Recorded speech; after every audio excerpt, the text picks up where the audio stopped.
We are back again after two of the most depressing episodes of the series that we have recorded thus far. I don't even know what the hell I'm doing on the menu system, but anyway, we're moving forward. Season 8, we're still going, but I have to admit, if it's another terrible season, that might be the end. We have won a cup, and this game continues to be frustrating. But again, this team, God, I say that a lot, don't I? But this team is still, I feel, in a decent spot to succeed. Pasternak, Goodrow, it really depends on what they can do. DeBrusk's going to continue to grow. Now, in case you guys missed the video I put out the other day regarding the age glitch, as we've discovered, now I can say this for sure, in prior NHL games, I've never had this happen. Granted, I didn't play NHL 15 on Xbox One too much.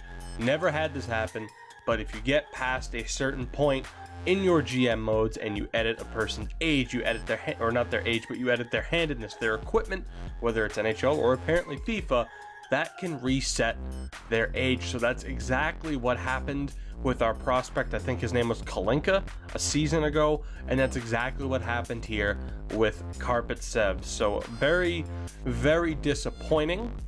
But now we know for the future. To me, it's still absolutely ridiculous that it's still a thing. But moving forward, we're just going to get rid of Carpet Sev. We trade him, Volpatti, who was a free agent signing, who just isn't going to pan out, and Kai Wirtanen, another prospect we have, 26 years old, who isn't going to pan out. We trade him to the Carolina Hurricanes. We get absolutely nothing out of it, and we end up taking a loss for trading Volpatti so quickly. I don't care. I wanted to get rid of them. So to replace those that we just traded away, we have picked up two guys that could potentially help us out. Alexander Zadorov and Nathan Tremblay. I'm pretty sure we had Tremblay quite a few seasons ago. They still have some decent potential and are still young enough that they might make this team in the future. It's doubtful, highly doubtful actually, but we can at least use these guys to help out our AHL players that we do actually care about in terms of getting them better players to work around and work with.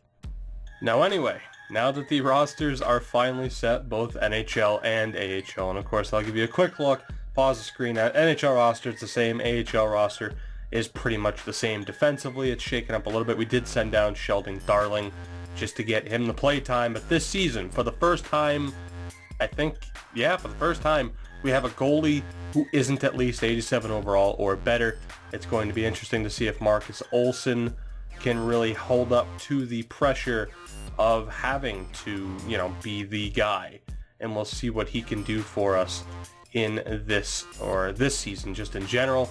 Obviously, Soderstrom is the big project down in the AHL, but it's been a rough couple of episodes for us. Just an immense disappointment. I'll work with the scouting. We'll do week by week here once we get out of the preseason.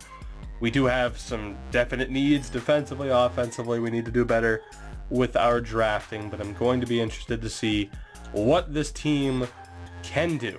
You gotta figure Florida, who just swept us with 284 overall goalies, can an 85 get it done. We get it off, started nicely, I should say, a nice 7-1 win against the Chicago Blackhawks, and Lacerte will get his first NHL start, and hopefully we can get a nice balance here. Lacerte, we've had some up and downs too with our backup goalies throughout this series, but after this game we'll sim a couple of games down. It's a 5-4 shootout loss. Any point though is a good point. I will take that all day for a 79 overall goalie. My God, you have no idea how hard this is for me to try and move on with this team. Like with the Bruins' real life struggles right now, in terms of that just big losing streak, and after that defeat, I've never been almost sick to look at the logo, but it hurts a little.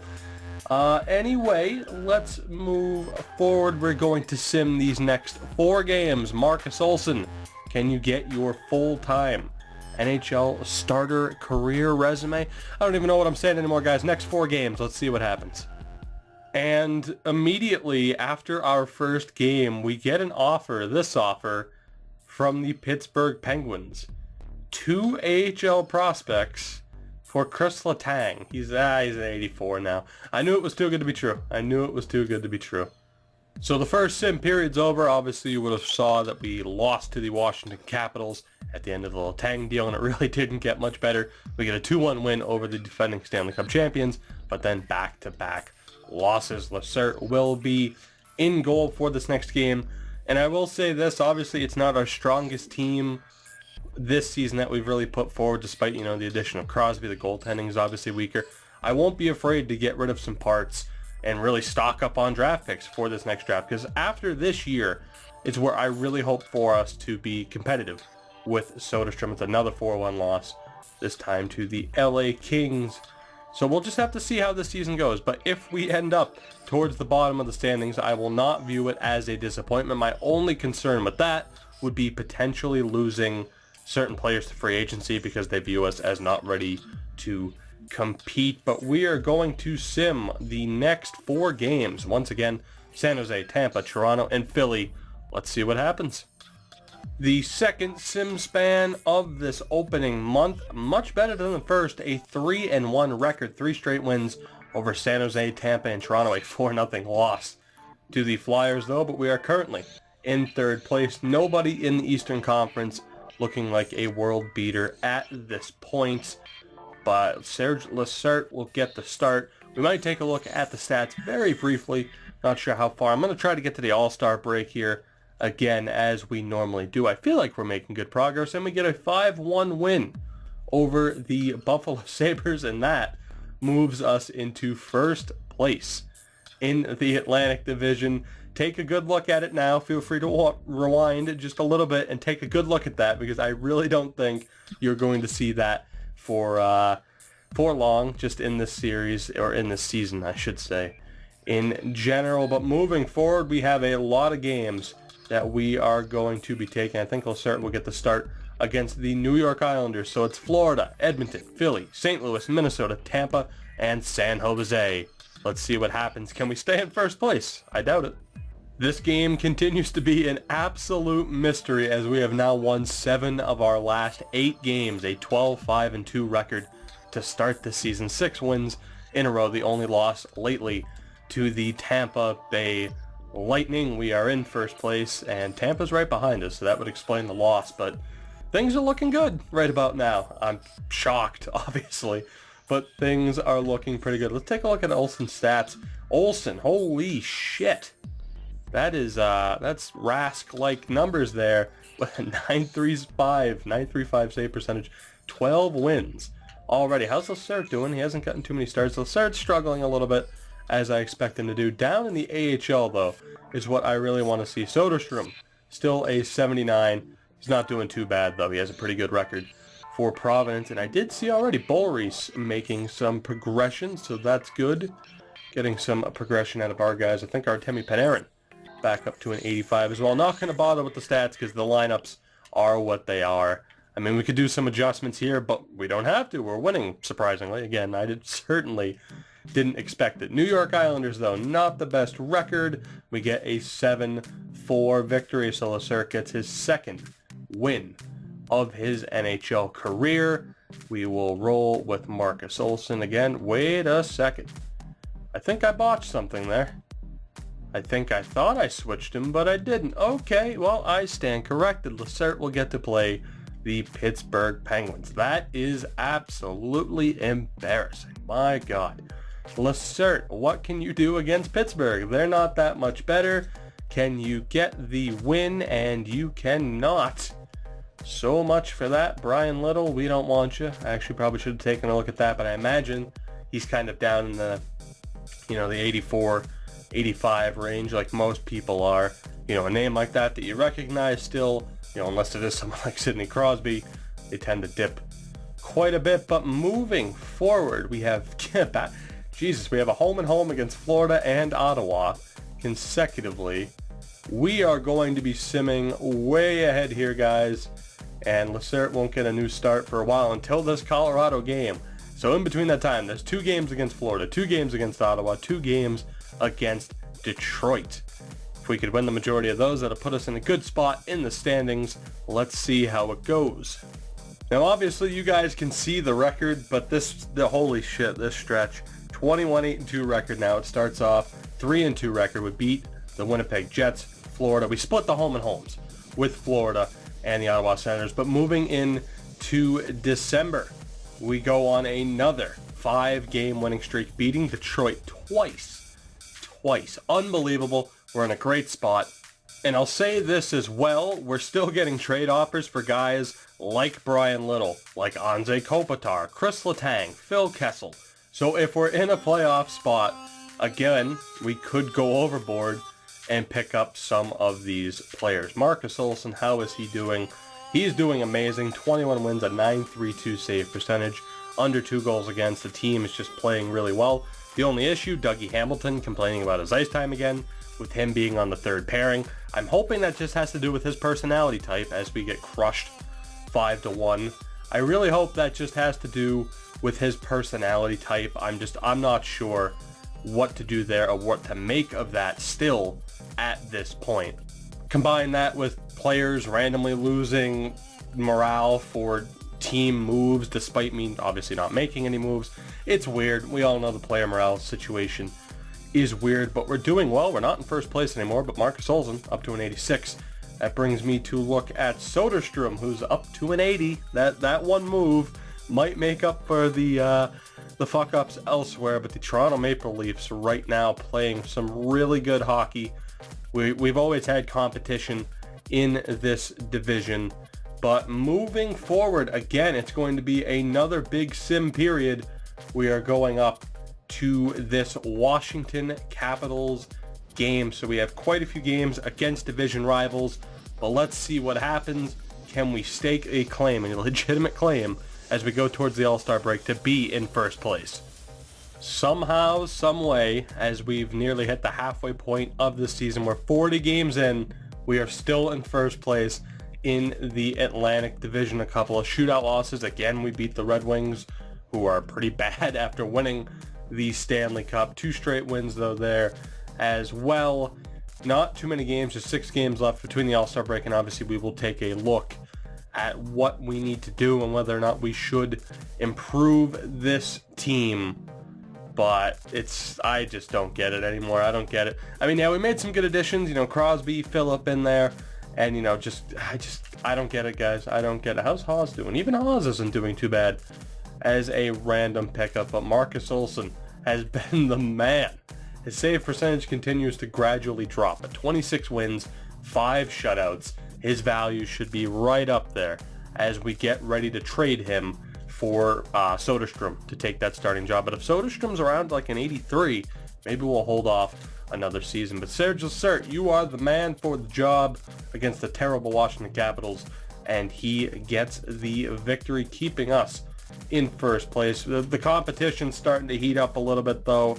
Ottawa, Tampa, Buffalo, Montreal. There's really not a bad team in this division at this point. But Marcus Olsson, we will take a quick look at the stats as well, because obviously in the next episode we'll finish up this season, go through the trade deadline as well. There are a lot of possible moves we can make. And let's go ahead now. We're going to sim up to the Ranger game so that we can keep Olsson in against the divisional rivals. Let's see what happens over these next 3 games. We're back, and unfortunately it wasn't the greatest stretch of games. 2 losses, but a win against the Buffalo Sabres, which could be big. No idea why the team's losing chemistry. No idea why people are complaining about roster moves. Again, there haven't been any, but we are still in first place in the Atlantic Division. We'll sim these last 2 games and then call it an episode. I will get you guys a look too. I forgot to do this. After we take a look at the stats, I'll show you who the new captain is. I forgot to do that. Sad that Bergeron is no longer here. Serge Lessert gets a 4-1 win against the New York Rangers. The morale system continues to be... I wish I could turn it off at this point. I really do. I think I can. I don't know if I can, actually. I haven't taken a look. I wish I could, though. It is so goddamn random. But Marcus Olsson gets the last game before the All-Star break against the divisional rival Buffalo Sabres. It's a 3-1 win, which puts us at a 30-12-4 record heading into the All-Star break. Who the hell saw that? Sidney Crosby, our leading scorer. We have 64 points. The Maple Leafs have a couple of games at hand, but just unbelievable. Unbelievable. Goals again, or goals for is pretty low, a 2-3. Power play is going really well. Has the penalty kill, could be a bit better. But overall, just shocking way to start this season. We'll take a quick look too at the player stats. We'll do it here just for the hell of it. Let's see what's going on here. Crosby with 51 points. DeBrusk and Pasta with him. So our top line have our top 3 goal scorers, which is very good. Our top 3 point getters. Johnny Gaudreau, not doing much in terms of goal scoring, but 33 points. Pernera, not bad. Zarnik, not bad. Phillip, not too bad. 26 points. He's hanging in there. And let's see. Sugelbach, Falk, Valentenko, Keane. 1 assist, but 14 goals as a defenseman. That's a little bit odd. But aside from that, it looks like just our defensemen at the end. So not too bad in terms of our top guys getting it done and being our leading scorer. Sidney Crosby currently leads the league in points. Jake DeBrusk in second place. And again, we have a chance. We did get a trade offer for someone like Phil Kessel. We can really look. Let me know after what happened last season. Should I go out and try to get guys like Brian Little, Kopitar, Kessel, and really give this team another big chance to win? If we fail then I don't know what to do anymore. But let me know down in the comments below what you think we should do. And really quickly, for the hell of it, let's take a look at goaltenders. How is Marcus Olsson doing? He leads the league in points with 3. That's good. Save percentage. How is his save percentage for starters? Let's see. So he's up there, but he's not the best. Well, he's kind of the best. Him and Nikolai Zadorov from Dallas, an elite potential goalie, so not too bad. Not too bad at all. And as promised, before going forward, I'll give you a look at the alternates. We went with the player morale for who was a leader and who was a presence. Sidney Crosby gets an alternate. DeBrusk, probably the future captain, gets an A. But for now, it's Justin Falk wearing the C. I was going to give it to Lozon, but Falk has leadership qualities. We'll give it to him for now. And as we take a look at the AHL prospects and their progression, guys, that'll do it for this episode. Thank you very much for watching. As always, leave a like down below if you've enjoyed, subscribe for more and all that stuff. And of course, let me know what you think. What approach should we take heading in to the trade deadline? But the Providence Bruins doing extremely well as well. Vic Bollorese getting some good progression. Defensively, how are they doing? Some decent progression there, I believe. And then, of course, the goaltender. The future is looking bright. Soderstrom up to an 81 overall. But guys, I'll see you next time as we finish up Season 8.